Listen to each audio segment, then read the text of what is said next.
Hello everyone, today we're going to talk about the Senate Guard, which meant a lot to the inhabitants of Coruscant and the entire Galactic Republic. If you like what I do on this channel, don't forget to subscribe, leave a comment, and support the channel on Patreon. Thank you in advance, and let's get started. The Senate Guard was often cited as an example of loyalty to the ideals of the Republic and the inviolability of its foundations. For many senators, the Guard was a shield that protected their lives and sometimes a sword that punished the enemies of the Republic. The general population had mixed feelings about the Guards. Participants in anti-war rallies hated the Guards, especially during the Clone Wars. The media proudly referred to the Guard as defenders of democracy, and people who didn't like the Guardsmen called them boys in blue. They were often called Blue Guards. That's what we're going to talk about today. The Senate Guard has existed as long as the Galactic Senate and the Galactic Republic. In the few surviving paintings from the first centuries of the Galactic Republic, you can see the motionless, silent warriors with pikes and rifles present at the signing of every important state treaty. In ancient times, the Republic often used force to defend its territory from encroachment by other states, but more often for wars of conquest during its era of expansion. The Alsacan conflicts, the wars with the Hutt Empire, the bloody period of the Contispex dynasty. During this period, the Republic became a full-fledged human empire. Genocides of all intelligent races unlike humans, great crusades, the divinity of the ruler, the destruction of planets. All this continued for almost 1,000 years, and everywhere, the Guard took a direct part. They protected the Senate, the rulers of the Contispex dynasty, their family members, and important officials during their visits outside Coruscant. Over time, the appearance of the Guardsmen changed. Their cloaks, their armor, but one thing remained constant: the dark blue color of the uniform. This was the color worn by the first Supreme Chancellor of the Republic. Another distinctive feature of the Guardsmen were their impressively sized helmets with distinctive cutouts, crests, and plumes. The appearance of the helmet had undergone some changes over many thousands of years, but the overall design of the helmet changed little. It was based on the helmets of the so-called Neutron Centurions, the elite warriors and guards of the first human rulers of the planet Neutron. This was the name of Coruscant in very ancient times, even before the founding of the Galactic Republic. The Neutron Centurions were some of humanity's finest warriors during the very long Zhel Tong War. Originally, the Guard's tasks included only guarding senators and the Galactic Senate building, but later the Guard's tasks expanded. They began to protect the entire huge government quarter with all the government offices there, the families of senators and their aides, and they also took under their protection high-ranking Republican officials. In addition, the Guardsmen were given the role of messengers, personally delivering documents of special importance and escorting especially valuable goods. The Guards also used special models of protocol droids for their messenger service. However, the Guard was not always the main protector of the Supreme Chancellor and senators. During the SWTOR storyline, the Supreme Chancellor and Commander-in-Chief were guarded by a special unit of the Republican Army, made up of Special Operations soldiers, and Guardsmen in this period got the role of parquet soldiers for celebrations. Since assassination attempts on senators are best prevented in advance, the Guards cooperated with the law enforcement agencies of the Galactic Capital. But cooperation wasn't enough for them. Already by the time of the KOTOR game Dilogy, the Guardsmen had taken over some of the functions of the police, acting simultaneously with them. This caused many conflicts with the police, who did not want to tolerate competition. After all, a parallel structure with more powers greatly reduced the rights of the police and their funding.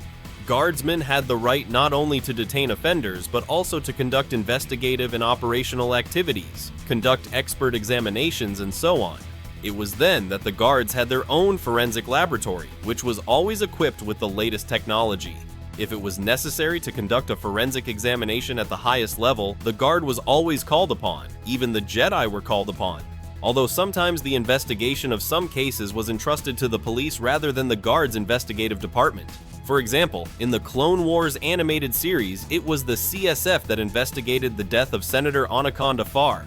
The forced cooperation and cold feud between the Guard and CSF lasted for 4 millennia, until the events of the Clone Wars. Due to the Separatist crisis, the Guard gained additional powers, forcing the CSF out of the entire Senate quarter. The Guard's reputation as immaculate protectors was already tarnished. But the CSF was trusted even less because there were far more bribe takers. And the guardsmen were not always involved in counterterrorism, leaving some of the work to the CSF. And during the Clone Wars, counterterrorism was handled by the clones. The story, Omega Squad Targets, describes a terrorist taking hostages in a spaceport terminal. The terrorists were eliminated by the Omega Squad of clone commandos and the ARC clone Ordo, and this was despite the long-established units of the Guard's own special forces. The Guardsmen in such operations, if present, then only in a secondary role, providing a cordon.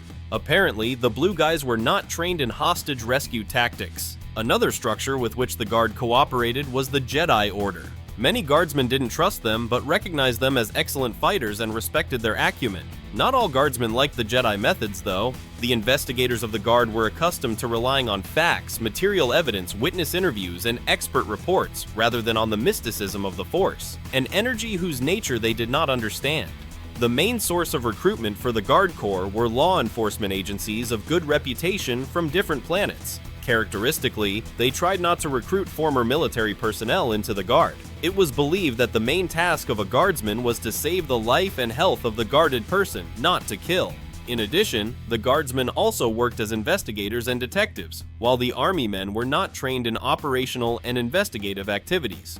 Police officers were attracted to the Guard by the respect of society and very high salaries with good social guarantees. However, it was difficult to boast about their service in the Guard.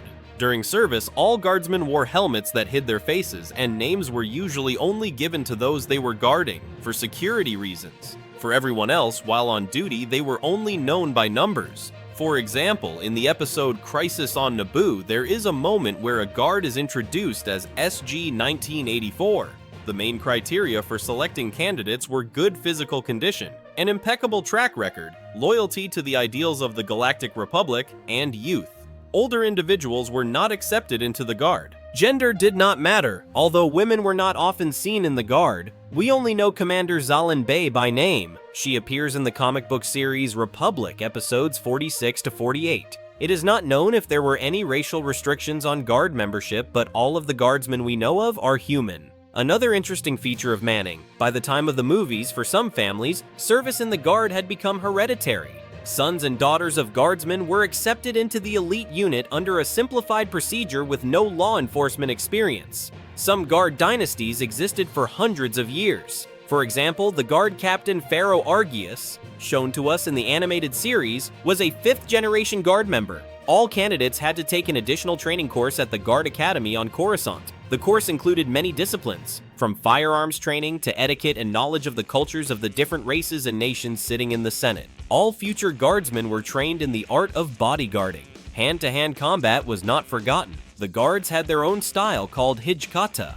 Judging by the available description, this martial art was similar to Aikido. The guards were armed with force pikes and other similar melee weapons, although it was intended only for honor guards at ceremonial events. Later, the fashion for force pikes, spears, and power double-bladed swords would be adopted by Emperor Palpatine's guards. The guards took their final form, as we see in the movies, several centuries before the Clone Wars. This is probably when the Mk2 Paladin ceremonial blaster rifle was adopted by the Guard. A very powerful and accurate weapon manufactured by Soro Sub Corporation armorers on special order. The rifle could penetrate any medium-class body armor and most heavy-class body armor at long range with a single shot without reloading. The rifle was not cheap, 4,000 credits. After the Republic was turned into the Empire, most of the surviving rifles were sent to the Imperial Arsenal on Coruscant, and the Imperial Senate Guard received other weapons. During the existence of the Republic, few people were interested in Paladins, but after the Clone Wars, this weapon became a rarity. Consequently, collectors became interested in them. It is known that in the year 5 after Battle of Yavin, the Mk2 Paladin could not be purchased for less than 7,500 credits. But do not think that the Guard got the most effective and convenient weapon. Yes, the rifle was accurate and powerful, but it was heavy. Its weight reached 7 kilos. Paladin rifles were used only for guard duty during all sorts of ceremonial events, and for escorting the Chancellor and senators to various public events. And for work in the field, the guardsmen were dressed and armed more simply and comfortably. No ceremonial blue cloaks, more like ponchos. Instead of long-barreled heavy rifles, they used short-barreled blaster pistols and carbines. And instead of heavy body armor, a helmet and light body armor were worn. During investigations, sometimes guardsmen had to work in civilian clothes. In this case, they dressed and armed themselves according to the situation. During the Clone Wars, the guards were rearmed with DC-15A blaster rifles. It is also a large and powerful rifle, but technically more advanced and convenient than the Paladin. The Senate Commandos were the luckiest of all. They immediately received a good armored suit. Outwardly, it resembled the clones' armor, but it was made of better materials. It was not the magnificent Katarn armor worn by the clone commandos, but it was not the low-grade armor suits that ordinary clones wore. The commandos were armed with DC-15As. By the time of the Clone Wars, the Guard's reputation was already tarnished. The Senate Guard was a mirror image of the Senate of the Galactic Republic itself. It was not without corruption. There were times when a whole squad of guardsmen for a bribe could overlook some offenses of a guarded senator. Such innocent offenses for which one could go to prison for life. And there was also a blatant case when an experienced assassin and spy known as Keter the Black infiltrated the Guard and remained undiscovered for a long time. Although it should be said that not all guardsmen were corrupt, most of them fanatically believed in the Republic and refused any bribe. A special committee was created in the Senate to oversee the activities of the Senate Guard. In addition, an internal affairs department was created within the Guard itself. The most egregious case of guardsman venality occurred during the Clone Wars. Pharaoh Argius, an honored veteran of the Guard, a fifth-generation guardsman and respected captain, a Senate Commando, defected to the Separatists. As Pharaoh himself explained, he had absolutely no desire to work for the Republic until retirement. He dreamed of living the high life. With the money promised to him by Count Dooku, Pharaoh Argius could buy a small planet on the backside of the galaxy, or an entire city on a more civilized planet. Argius was well acquainted with Dooku long before the Clone Wars, back when Dooku was a Jedi. When Argius first began his service in the Guard, he was part of the security detail for the Senate delegation where Dooku happened to be. When negotiations failed, the diplomat's ship was attacked. Thanks to the combined actions of Dooku and the Guards, the attack was repulsed. During the battle, Argius was severely wounded and only survived thanks to Dooku. From that moment on, Dooku and Argius became good friends. Moreover, Argius shared Dooku's political views. This fact was no secret to anyone. One wonders how the Internal Affairs Department missed this fact when it became known to everyone that Dooku was leading the Separatists. In the year 32, before the Battle of Yavin, Argius became a captain in the Imperial Guard, and several years later, with the same rank, he led the Senate Commandos. Even before the Clone Wars began, Dooku convinced Argius to work for him. This is how one of the highest-ranking guardsmen became a spy for the Separatists. Argius gave Dooku everything he could get his hands on: audio and video recordings of senators' conversations, information on covert operations of Senate commandos, rumors, gossip. Of course, it was not only Dooku himself who had access to this information, but also his mentor, Darth Sidious. Argius was never exposed. He was cocky and egotistical, but he was also very smart and had good military training. The fact that he was a fifth-generation guardsman also worked for his cover. All of his ancestors had served the Republic faithfully. Pharaoh Argius had to be taken out as a spy when the Republic captured Newt Gunray, leader of the Trade Federation. Palpatine's release of Gunray was vital. Gunray was cunning and clever, but he was a traitor, not a spy trained to resist interrogation.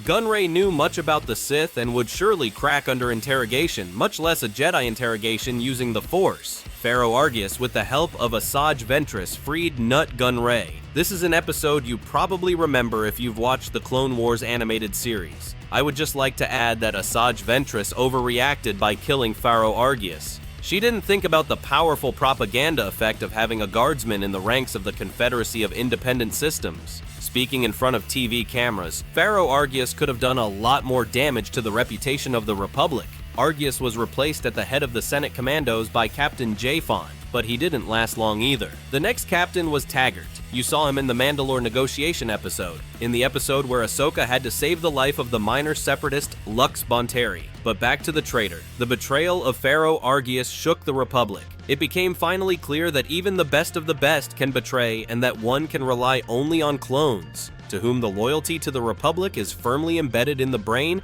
by harsh ideological training and genetic programming. Knowing the venality of some of the guards, there were many senators, even before the Clone Wars, who did not trust their security to the guards. Many senators had their own guards made up of soldiers from their home planet or mercenaries. Padme Amidala is a good example. The former queen was guarded in the Senate only by her personal guardsmen from the Royal Palace Guards in Theed. At some point, the Guard Corps decided that elite guards were fine, but sometimes the Galactic Senate needed special forces. The Galactic Republic didn't have a regular army until the Clone Wars, and the Republic Judicial Department, while it had its own small combat units, they were not well trained. It was very difficult to create a special unit within this structure to conduct covert operations on behalf of the Senate. Before the Clone Wars, the Guard was the most trusted. Therefore, it was in the ranks of the Guard that it was decided to create its own special forces, called the Senate Commando. Only the best soldiers who had served in the Guard for several years and had combat experience were selected for the Commando squads. The candidate then had to undergo a brutal 4-week course of additional combat training. Only then did the Guardsman receive his coveted blue armor. Commandos protected government buildings on Coruscant, guarded the Supreme Chancellor, escorted senators on trips around the capital and off the planet, broke up rallies, provided security at celebrations and funerals for senators, and caught terrorists, spies, and other villains on Coruscant. The only difference was that the Commandos were entrusted with the most dangerous assignments and the most sensitive areas, as well as special operations behind separatist lines. The Commandos were perfectly trained. They are fast, agile, shoot accurately, and have excellent reactions. The Senate Commandos are superior to most regular clones, but fall short of the level of average Commando clones and ARC clones, which is due to the serious training the Commando clones received on Commando, where their instructors were highly trained mercenaries, many of whom were Mandalorians. It was the Commandos that made up Supreme Chancellor Palpatine's personal guard at the beginning of the Clone Wars. Toward the end of the war, the first unit of Palpatine's personal guards, the famous Red Guard, was formed from the best Commandos. What happened to the Guard after the Clone Wars? It is unknown how many Senate guards retired or deserted after the Republic became the Empire. The Galactic Senate under Palpatine continued to exist, which meant that someone had to protect the politicians. The Senate's commando units were disbanded, as the new Empire had more than enough intelligence and sabotage special forces. There were other changes as well. First, another word was added to the name of the Guard. They now became the Imperial Senate Guard. Second, their appearance changed. The trademark blue color was left, but the equipment was changed. Now the Guardsmen wore better armor, the same armor worn by the Red Guard and Shadow Guard. The armor of the Imperial Guards was based on the armor of the Sun Guard of Thyrsis, the magnificent mercenaries who had served the Sith for generations. The armor of the Senate Guards had a personal energy shield built into it that could withstand blaster shots and could even withstand a lightsaber for a time. Third, the Guard was rearmed. It is not known what kind of blasters they were given. The main weapon of the rearmed guardsmen was a lightsaber pike, the same as the Shadow Guard. They were produced in small batches in the Empire. Although the Commandos were disbanded, a unit called Imperial Senate Sentinels was formed within the Imperial Senate Guard. They had only one task: to guard the temple complex of the destroyed Jedi Order, and turned into one of the Imperial palaces, treasuries, and became something like a personal Imperial museum. The unit had to be created because of the numerous looters who were constantly trying to get into the Jedi Temple and steal something valuable from there. In addition, sometimes surviving Jedi tried to sneak inside the temple. The Imperial Senate Guard became irrelevant after the Emperor dissolved the Senate during the events of Episode 4. However, the guards continued to exist. They had something to guard in the capital. In addition, they sometimes performed missions outside of Coruscant. For example, operations to find and capture Jedi. The end of the Senate Guard's history was the demise of the Galactic Empire. After the New Republic took over the Imperial capital, the recent rebels created their own guard to protect the Senate and senators. But it was a very different guard, and that's a little strange. After all, the leaders of the Rebel Alliance had been vocal about their desire to restore the old Republic. But the Guard, for many thousands of years one of the symbols of the Republic's inviolability, was not revived. That's all for today. Don't forget to like, subscribe, leave a comment, and support the channel on Patreon. Links in the description. Thanks for watching, and see you next time.